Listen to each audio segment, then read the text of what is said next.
দেশের সর্বনিম্ন তাপমাত্রা ৮.৮ ডিগ্রি সেলসিয়াস রেকর্ড করা হয়েছে পাবনায়। সকাল ৯টায় এ তাপমাত্রা রেকর্ড করা হয়। আবহাওয়া অফিস জানায়, আজকের এ তাপমাত্রা দেশের এবং চলতি মৌসুমে জেলার সর্বনিম্ন। এদিকে সারা দেশেই জেঁকে বসেছে শীত। কনকনে ঠান্ডা ও হিমেল হাওয়ায় বিপর্যস্ত জনজীবন। বাড়ছে ঠান্ডাজনিত রোগবালাই। এর মধ্যে দেশের উত্তর পশ্চিমাঞ্চলের সীমান্তবর্তী জেলা চাঁপাইনবাবগঞ্জের শীতের তীব্রতা দিন দিন বাড়ছে।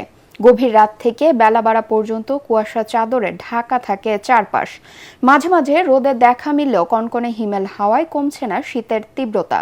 নিতান্ত প্রয়োজন ছাড়া ঘর থেকে বের হচ্ছে না অনেকেই। কাজের অভাবে আয় কমে যাওয়ায় পরিবার নিয়ে চরম কষ্টে নিম্ন আয়ের মানুষ। চুয়াডাঙ্গায় একদিনের ব্যবধানে তাপমাত্রা কমেছে আরও ২ ডিগ্রি। গতকাল চুয়াডাঙ্গায় তাপমাত্রা রেকর্ড করা হয় ১০.৭ ডিগ্রি সেলসিয়াস। আজ ৯.২ ডিগ্রি সেলসিয়াস। জেলায় তাপমাত্রা ক্রমাগত কমে যাওয়ায় আশঙ্কা করছেন আবহাওয়াবিদরা। এদিকে জয়পুরহাটে ঘন কুয়াশার সাথে দমকা বাতাস শীতের তীব্রতা আরও বাড়িয়ে দিচ্ছে। প্রয়োজনীয় শীতবস্ত্রের অভাবে আগুন জ্বালিয়ে শীত নিবারণের চেষ্টা করছেন সাধারণ মানুষ।